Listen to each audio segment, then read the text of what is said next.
Hello students, I hope you all are fit and fine and must be studying at home. So here I am, Aisha Khan, with the whole crash course of English. Now as you know students that we are doing the chapters from your book Footprints Without Feet. This is the name of your book as well as this is the name of a chapter which is there in this book. So today what we will be doing students, we will be doing two topics together in this session, and first chapter we will be doing, that is the making of a scientist, and the second chapter is the name of the book itself, that is Footprints Without Feet. तो पहले हम लोग करने वाले हैं ये, ठीक है. अब Footprints Without Feet ये चीज तो हम लोग देखेंगे बाद में. If you talk about the making of a scientist student, तो this story is basically based on Ebright, who's a scientist. ठीक है. Making of a scientist is a story of a scientist whose name is Ebright, ठीक है, Richard Ebright, and how he became scientist, what all qualities were there in him, how he detected those qualities, and finally how he transformed those qualities into being a scientist. Who all helped him, what all he has discovered, through which research he has developed all these things. So everything we will be studying about in this chapter, that is making of a scientist. ठीक है, तो all geared up to study about with me. तो देखो, class 10th English, that is making of a scientist. It is there in your book Footprints Without Feet. Now you can see the picture of a man. This is the scientist which is the story is all about. ठीक है, तो he is Richard Ebright. अब देखो, Richard H. Ebright, he is the scientist about which we have talked about in this story.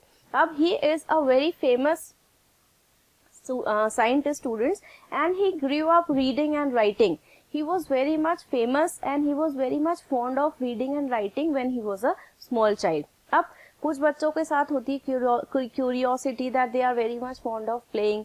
Some children they like to play, some children they like to read, some children they like to dance. So every child possesses some different qualities. But this Richard Ebright, he was fond of reading. He was very much interested to know about new things and to discover new things at a very young age. ठीक है, तो he was brought up in reading in Pennsylvania. This is the place, Pennsylvania. This is the place where this Ebright was living, and he was living with his mother. Why? Because his father has expired when he was in class 3rd. ठीक है, तो his father has expired, but he was living with his mother, and his mother was all the time guiding him, and she was always guiding him to direct and to become something good. Okay, तो kindergarten में ही उनकी जो you can say potential थी वो उनकी mother को दिखने लग गई थी. She was able to detect that my child is born with something different. He has got the potential to do something new. तो at a very young age, as you can think of students की kindergarten के जो students होते हैं, children होते हैं, they are very small. They are not that much capable to do as if you talk about the normal students. तो वो इतने केपेबल नहीं होते हैं, and they are more of playing. They are more interested to play rather than to study, या कुछ नई चीज डिस्कवर करने से ज्यादा उनका दिमाग लगा होता है कि हम लोग खेलें या कूदें, कुछ शैतानी करें. But this Ebright was different from the other students. थोड़े से अलग थे वो, and he was more into reading. He used to love books, he used to love reading, he used to love discovering so many things around himself. तो ये जो चीज थी, उनकी मदर ने चीज आइडेंटिफाई कर ली थी, and she came to know that my child is born with something additional. ठीक है, तो इन किंडरगार्टन ओनली उन्होंने बटरफ्लाई जो है वो कलेक्ट करना शुरू कर दिया था. He was very much interested to collect the butterflies, how these butterflies develop different colours, कैसे ग्रो करती हैं, सारी चीजें. तो he has started collecting the beautiful butterflies. अब किंडरगार्टन की एज मतलब 3 to 5 मान लो. ठीक है, तो 3 to 5 की एज में ही has started discovering things, and he discovered about the butterflies. ठीक है, now his his mother was very much interested and she was always ready to enhance his knowledge and to enhance his potential. वो हमेशा ready रहती थी और वो हमेशा ये चाहती थी कि मेरा जो child है who's born with something additional, तो she always put him forward. वो हमेशा उसकी मदद के लिए, उसको enhance करने के लिए हमेशा ready रहती थी. And to enhance these skills, his mother used to take him to trips. Trips के लिए लेके जाती थी उसको. She used to take him to different places ताकि ये चीज डिस्कवर कर सके, उनको एक्सप्लोर कर सके, उनके बारे में जान सके.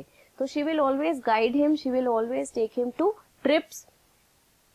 Brought him telescope, microscopes, cameras, mounting materials and other materials required for learning. तो as you can see, normally जो छोटे बच्चों की मम्मी होती है, they are more interested to purchase things which are related to toys. Toys से रिलेटेड चीजें परचेज करके देती है मदर्स. बट अब उन्होंने ये चीज देख ली थी कि माई child is more interested in discovering things, in exploring things. तो उन्होंने ये चीज क्या कर ली थी, शी हैज डेवलप दिस कि I will enhance my child's knowledge, I will enhance my child and I will put him forward. तो उन्होंने ये चीज देख ली थी और उसके एक्सप्लोरेशन के लिए उसने उनको सारी चीजें प्रोवाइड करके दे दी थी जो उनकी डिस्कवरी में या उनकी हेल्प करने वाले थे, जो उसको आगे लेके जाएं.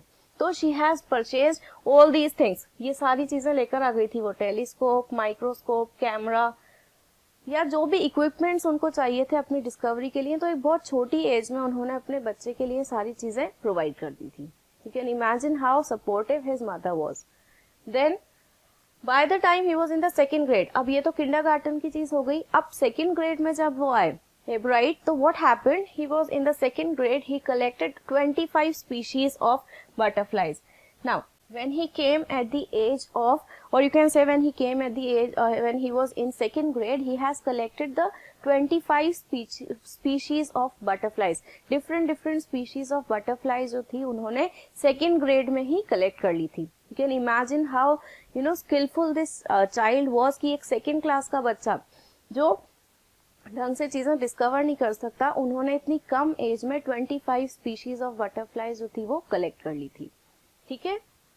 His mother gave him a children's. अब इसके बाद जब उन्होंने ये चीज डिस्कवर कर ली थी तो his mother she gave him a book which was made on the travels of monarch S. क्योंकि उनको बटरफ्लाईज के बारे में एक्सप्लोर करना, ये सारी चीजें बहुत अच्छा लगता था, तो she has given him a book which was based on monarch butterflies. एक स्पेशल टाइप की बटरफ्लाई होती है monarch butterflies, and he was very much interested to discover about all these things. तो उन्होंने उसको ये चीज लाकर दे दी थी, ये बुक, ताकि वो उसके बारे में एक्सप्लोर कर सके, उसके बारे में और जान सके. That book which told how monarch butterflies migrate to Central America opened the world of science to Richard.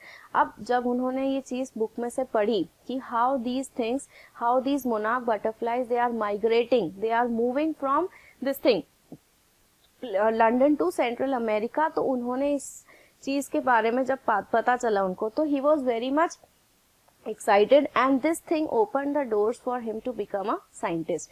उन्हें बहुत curiosity हो गई थी एकदम से, and he wanted to explore all these things कि why these butterflies they are going, they are migrating to Central America, what all things are happening. तो this opened him for discovering things, for making new inventions. ठीक है. तो migrate मतलब shift करना. Then at the end of book, readers were asked to tag butterflies for research by Dr. Frederick A. Euclid of the University of Toronto, Canada. अब ये तो last की बात आ गई बिल्कुल, क्योंकि हम लोग की पॉइंट्स डिस्कस कर रहे हैं.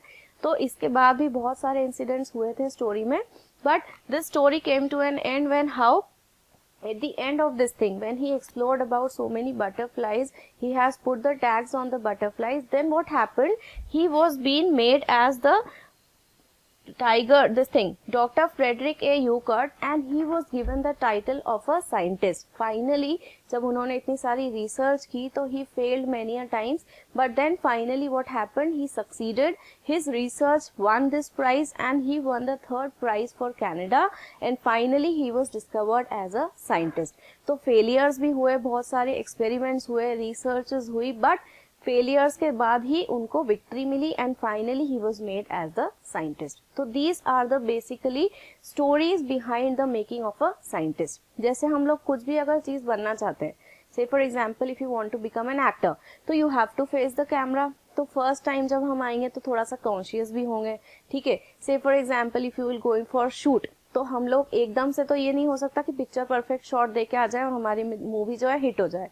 अगर ये जब एक्टर्स की हम लोग बात करें तो इन लोगों ने भी काफी रीटेक्स दिए होंगे, रीशूट्स हुए होंगे, उसके बाद परफेक्शन आया और फाइनली ये लोग फाइन एक्टर्स बन गए या एक्ट्रेसेस बन गए। Similarly for becoming a scientist, for becoming anything और for choosing any profession you need to do practice.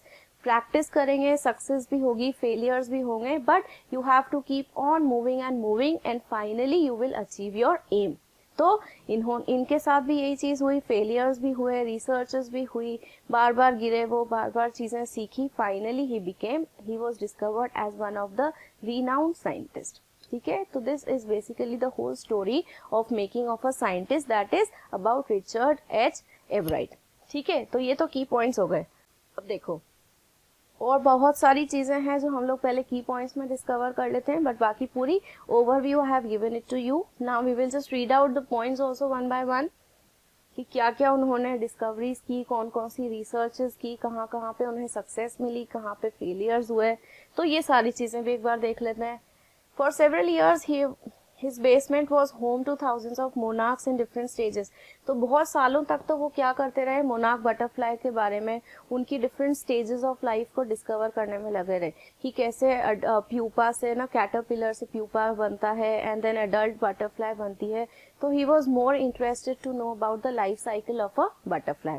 उनकी रिसर्च जो थी स्टूडेंट्स, वो एक पर्टिकुलर स्पीशी पे ही रही पूरे टाइम, क्योंकि उन्हें इंटरेस्ट ही इसी चीज में था कि उनको बटरफ्लाई के बारे में डिस्कवर करना काफी अच्छा लगता था। तो he always discovered this interest to know about the life cycle of butterflies. तो उनकी पूरी लाइफ साइकिल को उन्होंने बहुत टाइम दिया, काफी सालों तक उन्होंने इस चीज पे रिसर्च की, and finally he has spent lot of time in developing this thing, the different stages of butterflies, of development of butterflies. Monarchs is the kind or a species of a butterfly. ठीक है, he would catch a female monarch, take her eggs and raise them in his basement through their life cycle from egg to caterpillar to pupa to butterfly। देखो egg से ही start करते हैं, फिर caterpillar, फिर pupa and finally it became an adult butterfly। तो क्या करते थे, जब उन्हें रिसर्च की जरूरत पड़ती थी, जब उन्हें टैग करना होता था बटरफ्लाई को, तो उन्होंने क्या सोचा कि मैं एक साथ बहुत सारी स्पीशी को तो डेवलप नहीं कर सकता, टैग नहीं कर सकता, तो वो क्या करते, एक फीमेल बटरफ्लाई को अपने बेसमेंट में लेके आते, उसको रेज करता हुआ देखते कि कैसे एक स्मॉल एग से ना कैटरपिलर बन रहा है, कैटरपिलर से प्यूपा, फिर प्यूपा से एडल्ट बटरफ्लाई। तो ये पूरी जो स्टेजेस ऑफ डेवलपमेंट थी उस बटरफ्लाई की, वो चीज उसको डिस्कवर करते, उसे देखते कंटिन्यूसली। ठीक है, अब देखते रहते थे तो उन्हें पूरी चीजें पता लगती थी कि हाँ कैसे एग से ट्रांसफॉर्म होके कैटरपिलर बन रहा है, फिर कैटरपिलर से प्यूपा, फिर प्यूपा से एडल्ट बटरफ्लाई। तो he used to discover all these stages very nicely. In country science fair his entry was slides of frog tissues which he showed under a microscope. अब ये तो चीज हो गई जब वो मोनार्क बटरफ्लाई के बारे में बात करते थे, मोनार्क बटरफ्लाई की स्टेजेस ऑफ डेवलपमेंट के बारे में बात की, ये सारी चीजें। After this what he has discovered, he has considered some slides of frogs. Frog tissues लिए उन्होंने और उन्होंने अपनी स्लाइड्स पे इस चीज को प्रेजेंट किया, द फ्रॉग टिश्यूज। ठीक है, he showed these tissues under a microscope. उन्होंने फ्रॉग टिश्यूज लिए और उसको प्रेजेंट किए in front of whom science fair as entry करने के लिए, कंट्री साइंस फेयर के लिए उन्होंने स्लाइड्स प्रिपेयर की थी which was of frog tissue and he has shown those tissues under a microscope. तो these were certain researches of Ebright. यहाँ तक बटरफ्लाई के बारे में कर रहा था, इसके बाद पे he moved on to frog tissue and finally he discovered the frog tissue under a microscope. तो this is again one of the research. फिर इन हिज 8th ग्रेड, यहाँ तक देखो कितना अचीवमेंट कर चुके थे वो, till the age of 7th, I mean till he was reaching 7th grade, he has discovered about so many things। तो कितना पोटेंशियल होगा उनमें, कितने ज्यादा स्किलफुल होंगे। you might be in your 7th standard, तुम लोग तो ऐसा कुछ सोचते भी नहीं होगे कि बटरफ्लाई की स्पीशीज क्या है, कौन कौन से बटरफ्लाईज है, उसके फ्रॉग के टिश्यूज कैसे डिस्कवर करना है, so you are not aware of it. not a single student or even a normal, if you talk about a normal child, then he cannot discover, but he was born with extra potential in him. That's why he discovered so many things around him, and he developed so many things at the age, till the age when he reached 8th grade. तो यहाँ तक उन्होंने इतनी सारी चीजें already कर ली थी. फिर क्या हुआ? He tried to find the cause of viral disease that kills nearly all monarch caterpillars every few years. अब मोनार्क बटरफ्लाई के बारे में ही वो पूरा डिस्कवर करे जा रहे थे, what all things are happening, what is the stages of development and so on. तो उन्होंने एक चीज डिस्कवर की कि these monarch butterflies they are dying because of some disease. कुछ डिजीज उनको हो रही है और हर साल इस डिजीज की वजह से जो मोनार्क बटरफ्लाईज हैं दे आर डाइंग कंटिन्यूसली. तो क्यों मर रही, वो ऐसी कौन सी डिजीज है जिसकी वजह से ये जो मोनार्क बटरफ्लाईज हैं they are dying every year. तो ही डिस्कवर्ड समथिंग. उन्होंने यहाँ तक तो कॉजेज जानना चाहा कि ऐसी कौन सी वायरल डिजीज है जो ये चीज अफेक्ट कर रही है कि जिस वजह से मोनार्क बटरफ्लाई जो है वो मरे जा रही है. Then what happened? The next year his science fair project was testing the theory that viceroy butterflies copy monarchs. अब उनकी जो नेक्स्ट रिसर्च थी उसमें उन्होंने क्या डेवलप करा कि जो वाइसरॉय बटरफ्लाईज है ये कॉपी करती हैं किसको? मोनार्क्स को. वाइसरॉय बटरफ्लाई भी एक स्पीशी है बटरफ्लाईज का जो कॉपी करती थी मोनार्क्स को, मोनार्क बटरफ्लाई को. अब क्यों करती थी वो? ताकि was placed first in the zoology division and third overall in the country. उन्होंने ये जो चीज थी कि कॉपी क्यों करती थी, किससे बचने के लिए करती थी, इस चीज को उन्होंने प्रेजेंट किया सबसे पहले साइंस फेयर में इन जूलॉजी डिपार्टमेंट. ठीक है, because he was discovering about the animals. The study of animals is all about zoology. तो उन्होंने ये चीज डिस्कवर की and he place this thing in the zoology division. फिर इसके बाद उन्होंने कहाँ पे प्लेस किया? इन the country science fair. Bar bar success failures होते जा रहे थे but he was not giving up. वो करते जा रहे थे मेहनत. He was continuously trying and finally he placed it in the country science fair. वापस से इस चीज को भी उन्होंने अपने कंट्री साइंस फेयर में प्रेजेंट कर दिया था कि ये मोनार्क बटरफ्लाईज जो हैं वाइसरॉय बटरफ्लाईज मोनार्क को कॉपी कर रही है. क्यों कर रही है? उन्होंने ये चीज की रिसर्च की and finally he place this thing in front of country science fair. अब करने के बाद क्या हुआ? He won the third place for zoology. अब इसके बाद पे विक्ट्री शुरू हुई उनकी and finally he won the third prize for zoology in this country science fair. उनका जो एक्सपेरिमेंट था वो सबको बहुत ज्यादा अच्छा लगा. Everybody appreciated that experiment and finally he won the third prize for zoology. ठीक है, तो मेहनत करते गए फाइनली ही सक्सीडेड. फिर क्या हुआ? It also lead to his new theory on the life of cell. अब इसके बाद एक चीज हो गई, उसके बाद दूसरी चीज भी होना है. तो ये चीज जैसे हुई थी, this lead to the new life of new cells. इसमें ये जो उन्होंने डिस्कवरी की थी इसके बाद से एक और नई थ्योरी का इन्वेंशन हुआ. That is all about the life of cells. How cell becomes nucleus, nucleus से फिर chromosomes and chromosomes becomes DNA. तो ये सारी चीजों की डिस्कवरी भी कब हुई? When he has discovered about these viceroy butterflies. तो ये इन्वेंशन हुआ. इसके बाद ही एक और क्या हुआ? This led to his new theory on the life of cells. Life of cells के बारे में उन्होंने डिस्कवर किया इसके बाद. ठीक है, तो एक के बाद एक इंसिडेंट्स होते गए. You have to memorise all the incidents one by one. ठीक है, फिर ये वाला जो प्रोजेक्ट था, एक प्रोजेक्ट उनका सक्सेसफुल हो गया. He won the third prize. After this project he won the first place in the country fair and entry into the international science and engineering fair. यहाँ तक तो वो कंट्री फेयर में ही चल रहे थे. With in the country he was discovering and he was winning the medals. Finally जब उनकी ये थियोरी जो थी वो पूरी सक्सेसफुल हो गई, he got the entry into international science fair and finally he became a famous और अ रिनाउंड इंजीनियर और अ साइंटिस्ट. यहाँ तक तो उनकी जो थी पूरी जो स्ट्रगल थी वो पूरी कंट्री में ही चल रही थी. With in the country he was discovering, he was winning. But after this hit, after this success he won the prize or he got the entry for the international science also and finally he became a engineering fair and he became a very renowned scientist. यहाँ तक when he was doing all these things he was just in his first year. Can you imagine a boy like him? He was been struggling, he was discovering so many things and when he came to this he was just in his second year. High school के second year में थे वो, तब तक उन्होंने इतनी सारी चीज़ें जो थी, इतने सारे इन्वेंशंस थे वो ऑलरेडी कर लिए थे.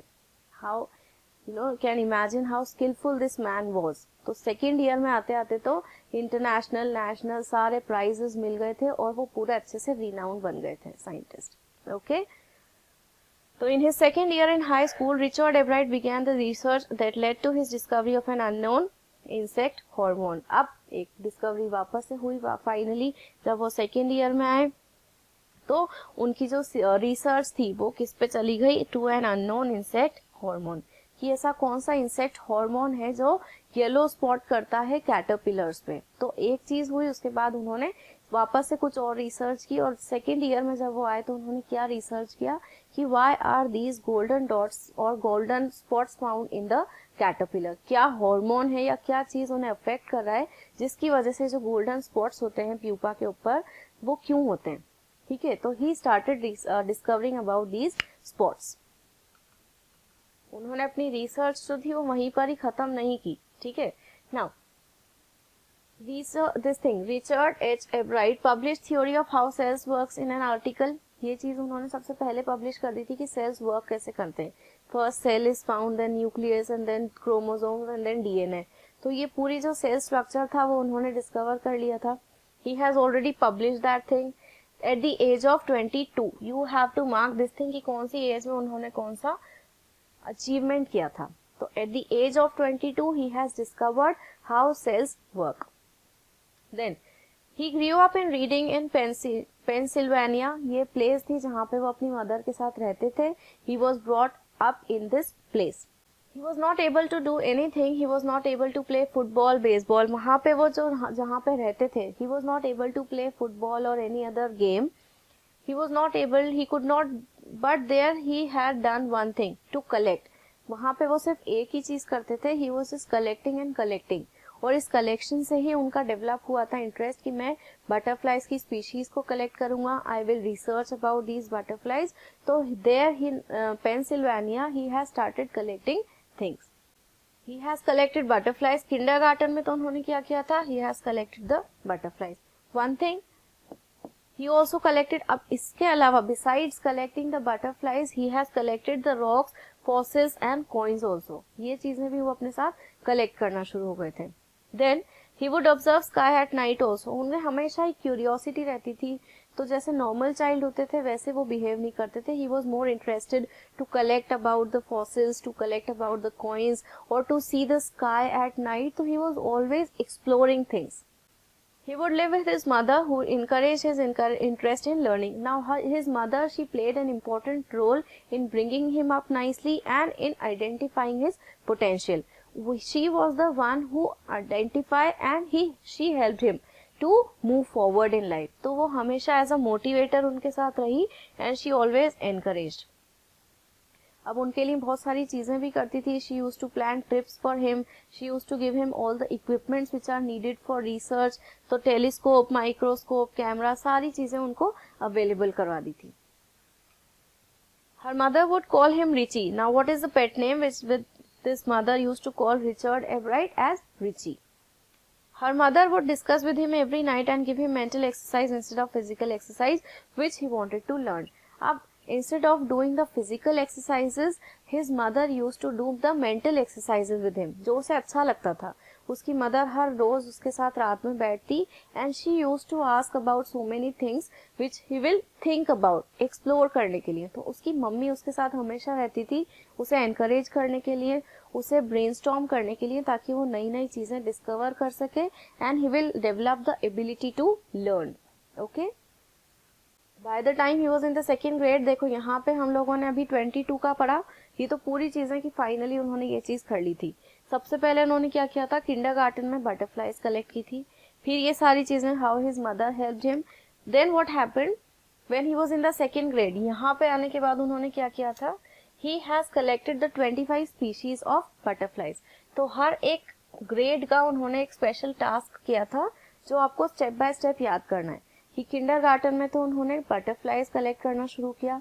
फिर सेकंड ग्रेड में आए तो 25 species of butterflies he has collected. तो this is the second incident. ठीक है, अपनी होम टाउन की ही जगह से उन्होंने 25 स्पीशीज को कलेक्ट किया था। Then he would have been and, वहाँ पे उन्होंने सोचा था कि ये अब मेरा एंड होगा रिसर्च का, इसके बाद मैं कुछ और ज़्यादा एक्सप्लोर नहीं कर सकूंगा, but he didn't stop there, he just kept on researching and researching. फिर क्या हुआ, जब उसकी मदर ने वो बुक दी थी द ट्रेवल्स ऑफ मोनार्क, तब उसे पता लगा कि कैसे कैसे मोनार्क बटरफ्लाई जो है वो सेंट्रल अमेरिका माइग्रेट करती है। फिर उनकी क्यूरियोसिटी जगी और उन्होंने क्या किया, finally he has decided to tag the butterflies for research by doctor Frederick Urquhart. अब उन्होंने टैग करना शुरू कर दिया था बटरफ्लाईज को जो माइग्रेट करती आती थी सेंट्रल अमेरिका से। सारी बटरफ्लाईज को वो ढूंढ ढूंढ के निकालते थे और उनको ऊपर टैग लगा देते थे ताकि वो रिसर्च कर सके डॉक्टर फ्रेडरिक योकर्ट। ठीक है, तो वो उनको फॉरवर्ड कर देते थे और उनकी हेल्प करने लग गए थे टैग करने में। ठीक है, and he should forward these research to doctor Frederick A Urquhart of Toronto university Canada, उनके ऊपर फॉरवर्ड करते जाते थे। ठीक है, anyone who found the tag butterfly he was asked to send this thing to doctor Urquhart. अब जैसे ही जिसको भी वो टैग्ड बटरफ्लाईज मिलती थी they will always forward it to doctor Urquhart. फिर वो रिसर्च करते थे, तो he was doctor Urquhart of this thing university of Toronto that is in Canada. ठीक है, फिर उन्होंने क्या किया, he was very much interested to tag the butterflies. तो वो क्या करते थे, फीमेल बटरफ्लाईज के एग अपने पास रखते। He will watch the whole process of how this egg is transformed into a butterfly, how this egg is transform. सबसे पहले एग, फिर this egg will become into caterpillar. ठीक, caterpillar will become pupa and finally pupa will be transformed into butterfly. तो वो ये सारी चीज़ें, ये पूरी स्टेजेस ऑफ डेवलपमेंट देखते थे and he was more interested to know about how this development is taking place in a butterfly.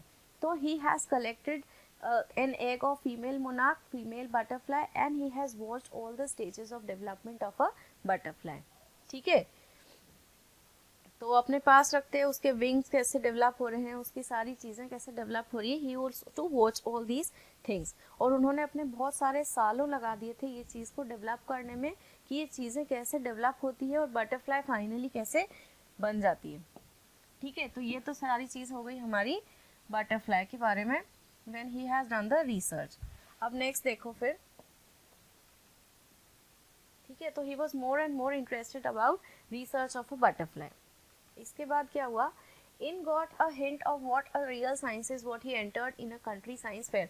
अब he entered into country science fair, ये रिसर्च में उन्होंने पार्टिसिपेट किया and he tried to take part but he failed. उन्होंने कोशिश पूरी की थी बट वो इस चीज़ को कंटिन्यू नहीं रख पाए एंड ही फेल्ड। सबसे पहले तो फेलियर हुआ, तो never mind, failure again leads to success only. तो उन्होंने इस चीज़ को माइंड नहीं की, he again tried. He was not sad. It was a sad feeling to sit there and not get everything while everybody else had done something.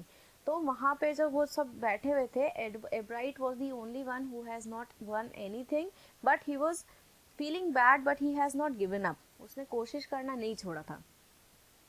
His entry was slides of frog tissues. उनकी entry किससे हुई थी?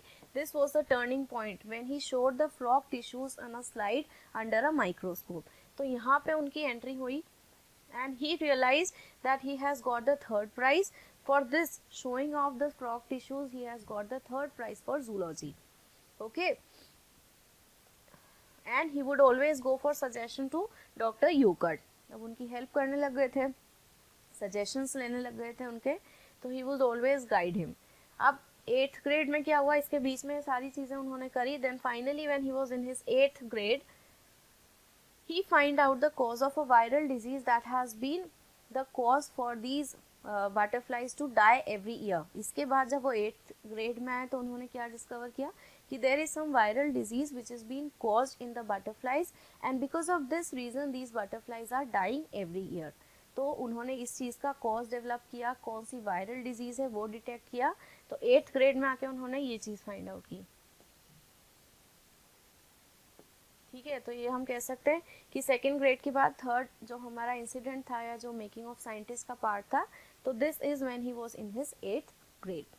फिर क्या हुआ, firstly तो he thought कि this is been carried out by beetle, but बाद में उस चीज को पता लगा कि no, it is the presence of beetles, that's why the yellow dots are being found on the butterflies. तो ये चीज उन्होंने रीड की, and he went ahead and showed that thing, he had tried the experiment. तो उन्होंने ये चीज experiment किया, पता लगाया और finally he succeeded.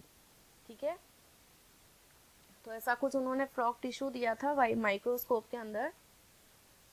Next year his science fair project was testing the theory of that. अब इसके बाद वाली नेक्स्ट वाली चीज क्या थी कि वाइसरॉय बटरफ्लाइज जो है they are copying the this thing monarchs. क्यों कॉपी करती थी वो? Because monarchs don't taste good to birds. अब मोनाक्स उनकी कॉपी क्यों करती थी वाइसरॉय बटरफ्लाइज की? क्योंकि बर्ड्स जो हैं वो वाइसरॉय मोनाक्स को नहीं खाती थी, तो दे यूज टू कॉपी की ताकि हम लोग भी बच जाएंगे और बर्ड जो है हमें खाएगी नहीं. तो they used to copy this viceroy butterflies to monarchs. ठीक है, viceroys on the other hand do not do taste good to birds. अब वाइसरॉय बटरफ्लाइज जो थी वो तो बर्ड्स को अच्छी लगती थी, तो इसीलिए मोनाक्स ने क्या कर दिया था, कॉपी करना शुरू कर दिया था बट वाइसरॉय बटरफ्लाइज को.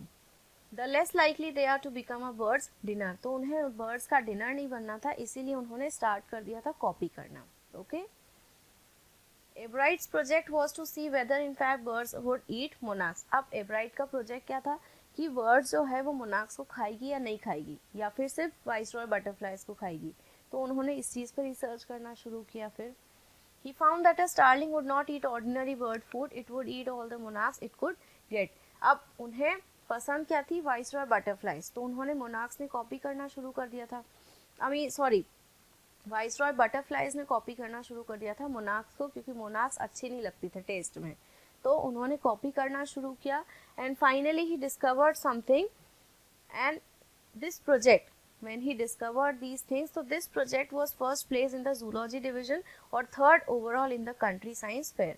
तो सबसे पहले उन्होंने जो रिसर्च की थी कि क्यों वाइसरॉय बटरफ्लाइज को बर्ड्स नहीं खाती या खाती है, जो भी है, उन्होंने इस चीज़ को सबसे पहले अपने साइंस फेयर में रखा और उसके बाद में कहाँ रखा, कंट्री साइंस फेयर में. सबसे पहले तो जूलॉजी डिवीजन में लेकर गए उसको.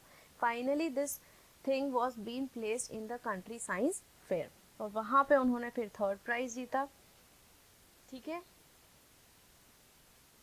और जब सेकेंड ईयर में आए तो उन्होंने क्या किया था कि एक अननोन साइंटिस्ट इंसेक्ट हार्मोन है जो क्या कर रहा है, जिसमें क्या दिया था, which had led to the invention of new theory on the life of cells. तो उन्होंने जब ये अननोन इंसेक्ट हार्मोन के बारे में डेवलप किया तो finally he discovered something about the theory of life cells, की लाइफ सेल्स जो है उसकी वजह से डीएनए क्रिएट होता है और उसकी वजह से अलग अलग ऑर्गेनिजम्स डिफरेंट एक दूसरे से डिफ्रेंशिएट करते हैं. तो जब उन्होंने हार्मोन के बारे में डिस्कवर किया, he ultimately find out about the theory of new life of sales.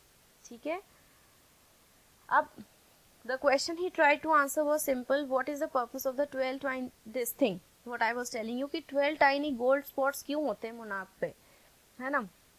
Everyone assumed on the spots were just ornamental. पहले तो सबको क्या लगा था कि जो स्पॉट्स हैं वो ऑर्नामेंटल होंगे ताकि इस चीज़ से बटरफ्लाइज ब्यूटीफाई हो जाएं, बट एक्चुअल में रीज़न क्या था, there was a different this thing reason और the logic behind this thing. And Ebright said but doctor Urquhart didn't believe it. Urquhart ने इस चीज़ को बिलीव नहीं किया था and he discovered something. He went on for the research and finally he discovered कि ये चीज़ जो है एक हार्मोन की वजह से है या उनके डेवलपमेंट में ग्रोथ के लिए है.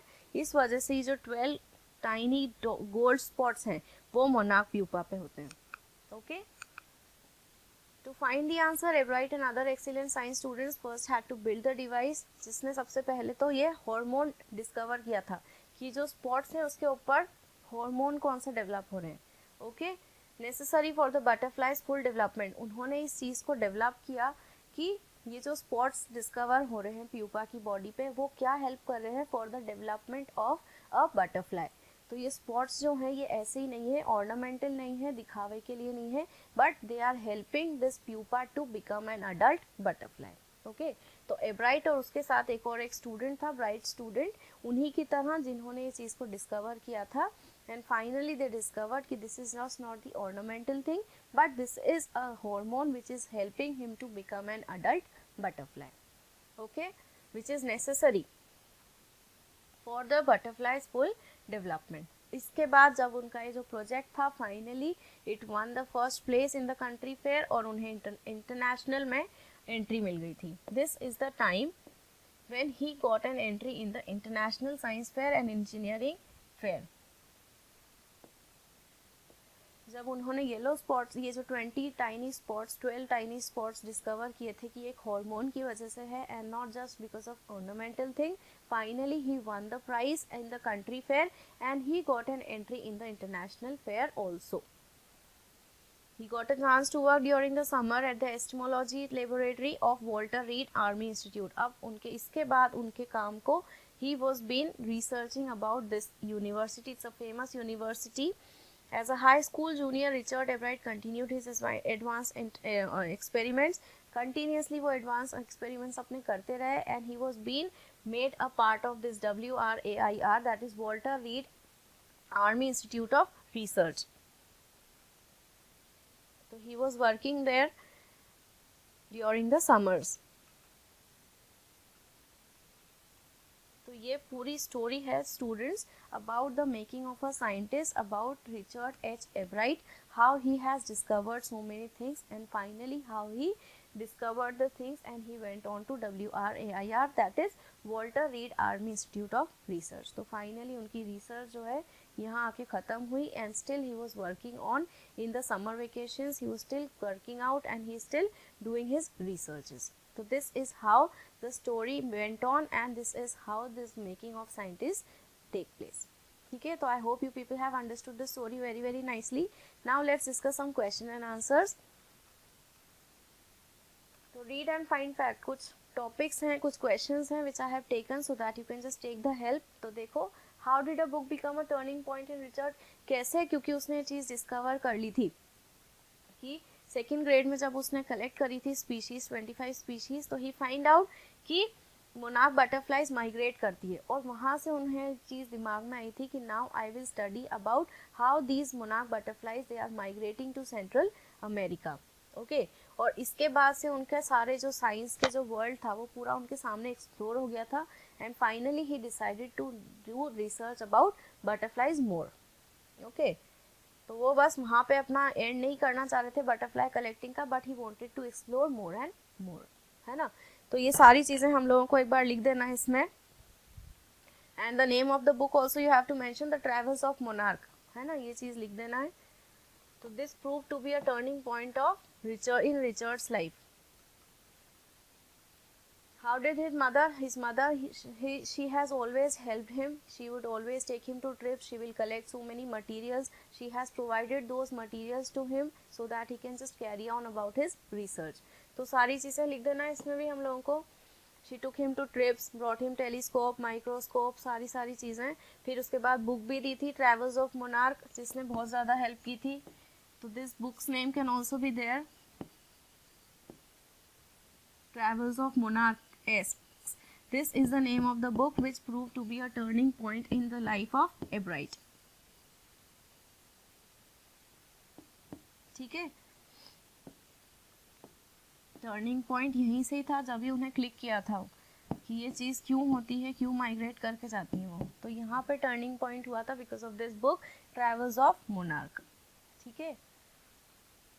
Now, what lesson did Ebright learn when does not win anything? उसने क्या सीखा था कि I will not give up. मैं चीज़ give up नहीं करूँगा and I will just continue with my researches. Then, when he realized mere display of something does not mean science, कि एक सिर्फ डिस्प्ले करने से उन्होंने ये चीज़ डिस्कवर करी थी कि सिर्फ डिस्प्ले करने से you cannot express science, you cannot show science, so you have to do more and more researches. To win a science fair we'll have to read real experiments. तो ये चीज़ उन्होंने डिस्कवर कर ली थी after the failure. Okay, what experiments and project does he undertook? बहुत सारे undertook किए थे उसने कि वायरल डिजीज कैसे हो रही है मोनार्क कैटरपिलर्स में, फिर उसके बाद वो कैसे कॉपी कर रही हैं, तो ये चीज़ डिस्कवर की थी उन्होंने. आफ्टर दिस क्वालिटीज जिसने उनको ट्रांसफॉर्म किया था into making a scientist. What all qualities? सबसे पहले तो उनका माइंड था, क्यूरियोसिटी थी, he was willing always to win. Okay, तो he was always working and he was always striving forward to become something good in life. Okay, so these were certain qualities. He was an intelligent student. He was a good canoeist. Canoeing भी करते थे. Besides being researching and besides being studying, he used to do canoeing also. He was a good sports person. He was a good champion, debater. ये सारी चीजें भी उनकी थी. He was competitive also. तो क्यूरियोसिटी, इंटेलिजेंस, ये सारी चीजें हम लोग मेंशन कर सकते हैं अबाउट द क्वालिटीज. ठीक है. ड्राइविंग क्यूरियोसिटी थी सबसे पहले तो कि बटरफ्लाइज के बारे में, फिर कैसे ट्रांसफॉर्म हुई, फिर बहुत सारी रिसर्चेस. तो besides being an intellectual person, he was having the curiosity. He was a good canoeist also. He was a good debater also. So various qualities this Ebright possessed, and because of these qualities he became a famous scientist. So students, with this we came to an end of this chapter. Now we'll be starting with a new chapter, that is the book's name itself, that is Footprints Without Feet. So let's get started.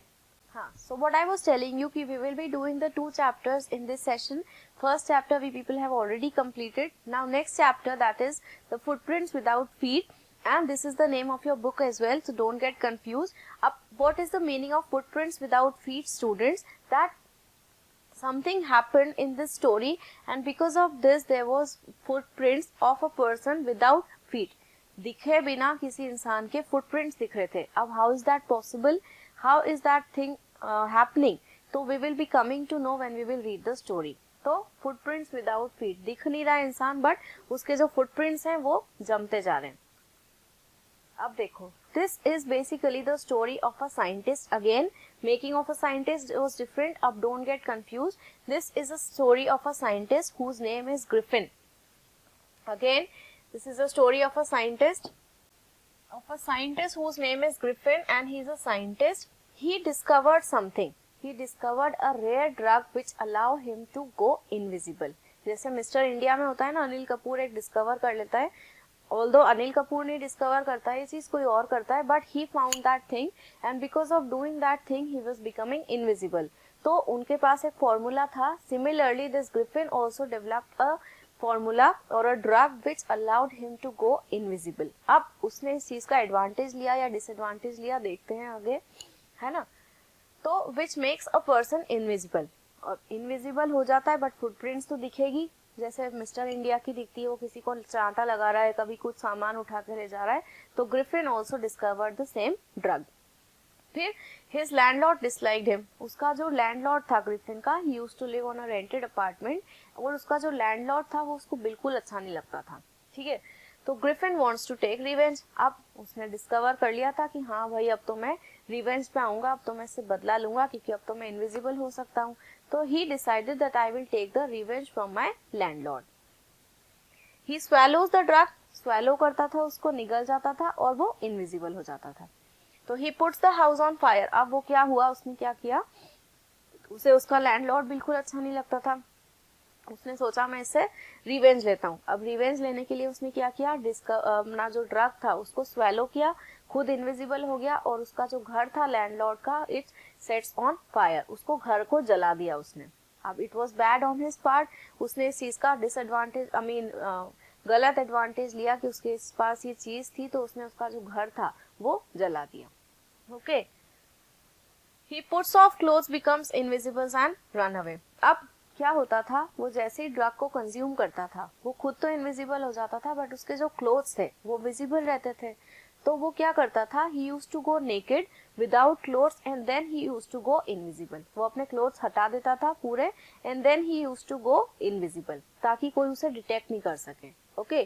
तो he will remove all his clothes and he will become invisible, और वो वहां से भाग गया ताकि कोई उसे पकड़ नहीं सके, क्योंकि अब उसने घर जलाया है, इतना बड़ा काम किया है, तो definitely police will catch hold of him, या सारे लोग उसके पीछे पड़ जाएंगे.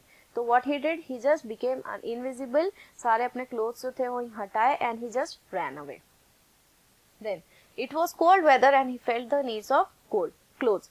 अब ये जो टाइम था, उस टाइम ड्यूरेशन में बहुत ज्यादा ठंड हो रही थी, and he was without clothes, तो he was feeling chilled. he was shivering because of the cold. He slips inside the clothes store and had meal and slept at night. अब उसने क्या किया, एक कपड़े की दुकान पे गया, वहाँ पे अपने कपड़े पहने, he just had food and slept. उसने सोचा मैं सुबह उठूंगा, उससे पहले किसी के आने से पहले मैं उठ जाऊंगा और मैं यहाँ से चला जाऊंगा. तो वो कपड़े वपड़े पहन के वहाँ से चोरी मोरी की, उसने खाना खाया and he slept in that store. Two attendants chased him in the morning. He was again homeless and clothless. अब सुबह उठने से पहले ही उसने सोचा था मैं पहले उठने, किसी के भी उठने से पहले मैं पहले उठ जाऊंगा और मैं यहाँ से चला जाऊंगा. बट उसके उठने से पहले ही दो लोगों ने उसको देख लिया and he became clothless again and homeless. उसने सोचा था अब मैं कुछ टाइम तक यहीं रहूंगा, कोई मुझे पकड़ नहीं सकेगा, मैं इनविजिबल हो जाऊंगा. But what happened, he was been caught by two people and he again became clothless and became homeless. He loots a shopkeeper of a theatrical company and catches a train to Iping village to live in the village. अब उसने क्या किया, उसने एक theatre company join करने की सोची. Theatre company क्यों, ताकि वो वहाँ पे डिस्गाइज में जा सके. He will just put on a नकली beard and so many things. He will put on new clothes ताकि उसे कोई पहचान नहीं सके और वो फिर इनविजिबल हो जाए. तो he decided to go in that theatrical cinema और वहां से उसने अपने कपड़े वपड़े जो थे वो लूट किए, चोरी की. And he decided to board a train which will lead him to a village, that is Iping village. Okay, तो उसने सोच लिया था कि अब मैं यहाँ से चोरी वोरी करके और अपने एक गांव में जाके बस जाऊंगा जहाँ के पे कोई मुझे पहचानेगा नहीं और मैं अच्छे से अपनी लाइफ को जो है वो लीड करूंगा. ठीक है. मनी ऑफ लूट डजंट लास्ट लॉन्ग. अब जो उसने पैसे चोरी किए थे वो बहुत ज्यादा दिन तक तो चलने वाले नहीं थे. इतने दिन तक तो उसने जैसे तैसे निकाल दिया कि हाँ ठीक है पैसे हैं, चलते जा रहे हैं. But that money doesn't last long. Okay, he steals money from clergyman's desk to pay rent. अब उसने क्या किया, एक clergyman somebody who works in the church, तो उसने क्लर्जीमैन के पैसे लूट कर लिए थे, वापस से इनविजिबल हुआ, चोरी किए और वापस अपनी डेस्क पे आके बैठ गया. तो he looted the money of a clergyman's desk to pay rent. अब किराया देने के लिए उसके पास पैसे तो थे नहीं, तो उसने वापस से क्या किया, he again stole the money from the clergyman. Suspicion falls on the scientist when he pays rent. अब साइंटिस्ट के ऊपर ये चीज का डाउट होने लग गया था कि ये जो है साइंटिस्ट, ये अपने रेंट जो है वो दे कैसे रहा है. इसका रूम जो है जैसे ही मैं आके चेक करती हूँ तो इसके कपड़े इधर उधर फैले रहते हैं, ये मुझे रेंट ला के दे देता है, तो इसके पास ये जो अमाउंट है वो आ कैसे रहा है. अब वो एक छोटे से विलेज में ट्रांसफॉर्म हो गया था, वहां रह रहा था, तो बहुत बड़ा विलेज था नहीं, तो सबको एक दूसरे की नॉलेज थी वहां पे. तो this landlord he came to know कि इसके पास पैसे आए कहाँ से हैं और इसने हो सकता है क्लर्जीमैन के पैसे चुराए हैं. तो कुछ ना कुछ गड़बड़ चल रही है. ठीक है, तो सस्पिशियंस मतलब डाउट आने लग गया था. Clergyman means somebody who is working in church. उसने पैसे चुराए किसके थे, कोई चर्च में काम करने वाले बंदे के, और उसका जो डाउट था लैंडलॉर्ड का वो इसके ऊपर आने लग गया था कि ये रेंट दे कहाँ से रहा है, इसके पास पैसे कहाँ से आ रहे हैं. Mrs hall, now this she was the new landlord. ठीक है, तो Mrs hall finds the room of the scientist and open. अब वो हर वक्त क्या था कि साइंटिस्ट जो था जैसे ही घर आता था, he used to just close the door and he used to live nicely. अब एक दिन क्या हुआ, मिसेस हॉल को जब डाउट होने लगा तो उसने डिसाइड किया कि मैं इसका कमरा जाके देखूंगी कि ये करता क्या है. तो she finally decided and she open the hall, और उसने क्या चीज देखी, she springs up and hits on her face, a hat springs up. अब उसने जैसे ही देखा तो उसकी सारी चीजें जो थी हिलने डुलने लग गई थी. उसकी जो चेयर्स थी रूम की, it was coming and hitting on her face, क्योंकि वो इनविजिबल था. तो जैसे ही उसने रूम में एंटर किया, this Griffin again became invisible and he started throwing things on Mrs hall. That was wrong on his part. तो वो चीज क्या करने लग गया था कि वो चेयर्स और ये चीजें फेंकने लग गया था मिसेस हॉल और उनके हस्बैंड के ऊपर, और पूरा रूम जो था वो एकदम अलाइव सा हो गया था. उसने सारी चीजों के ऊपर शायद जादू टोना कर दिया था या ऐसा कुछ कर दिया था, जिसकी वजह से मिसेस हॉल और मिस्टर हॉल को उस रूम से बाहर निकल के आना पड़ा.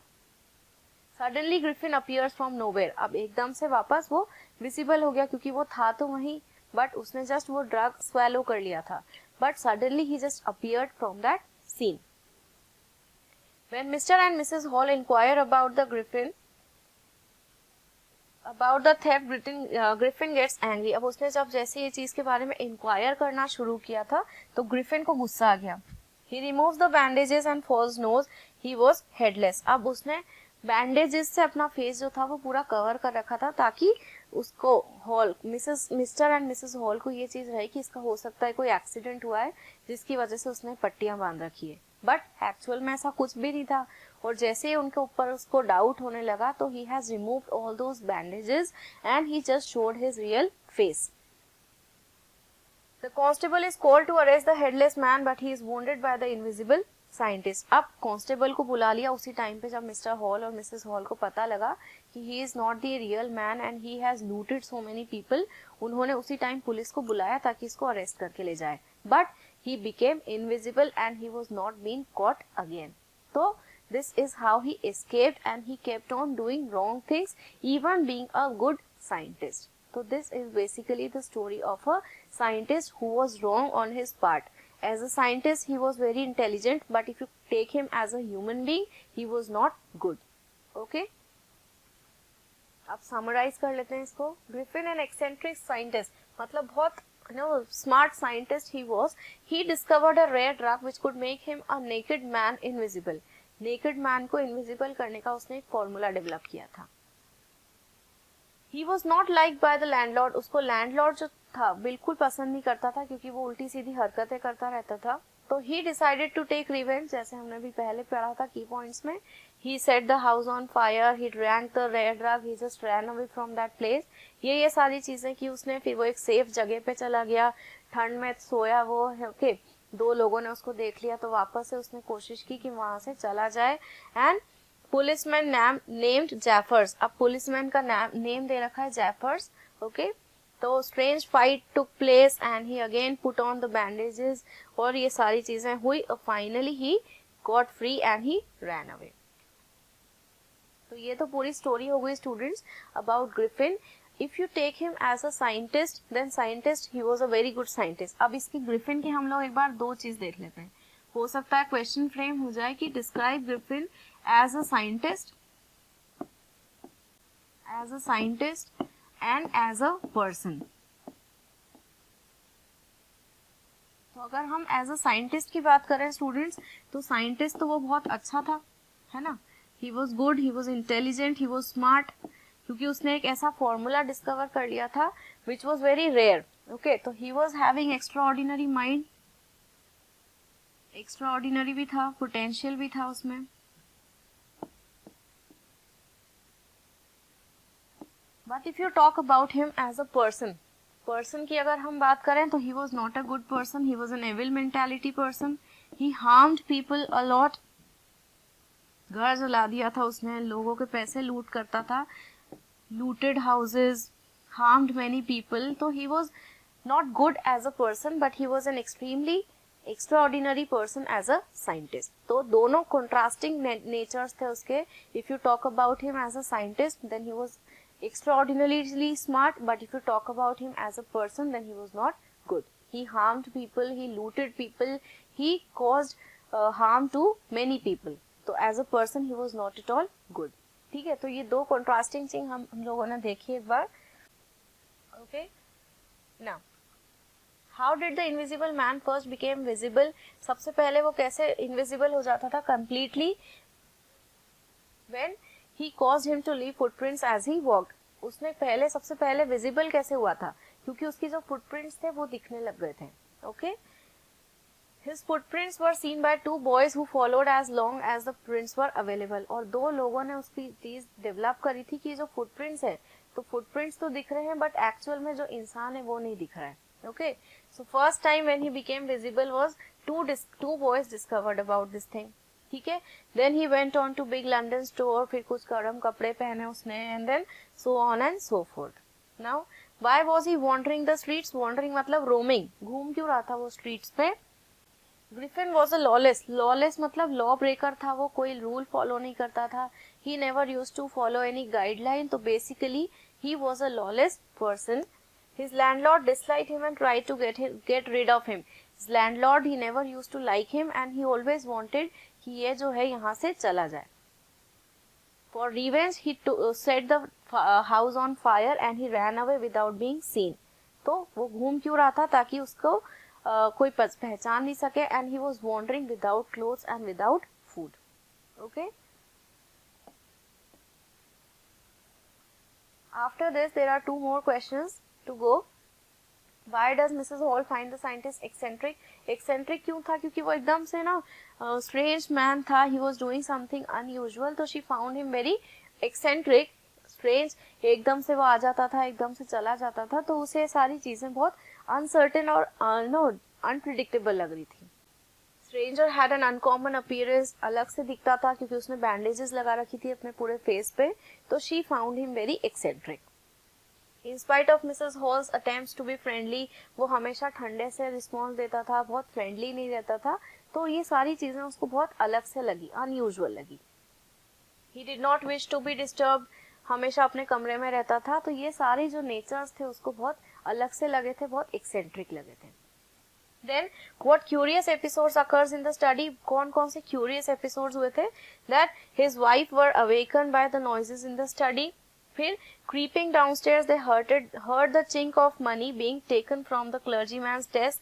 He and his wife looked under the desk and behind the curtains and even up the chimney. तो ये कोई भी वहाँ दिख नहीं रहा था, पर ये जो episodes थे या कुछ incidents थे, these were very uncertain. Keeping the money unsafe. So these are certain questions, students, which you can prepare for the boards exam also, for your NCERT based things also. With this we came to an end with the story. I hope you people have understood these 2 stories very, very nicely. So keep continuing, study forward. Thank you and have a nice day. So students, that was the story which I have explained it to you. If you have understood the story very nicely, please do like, subscribe and share this motion with everyone. Thank you and have a nice day.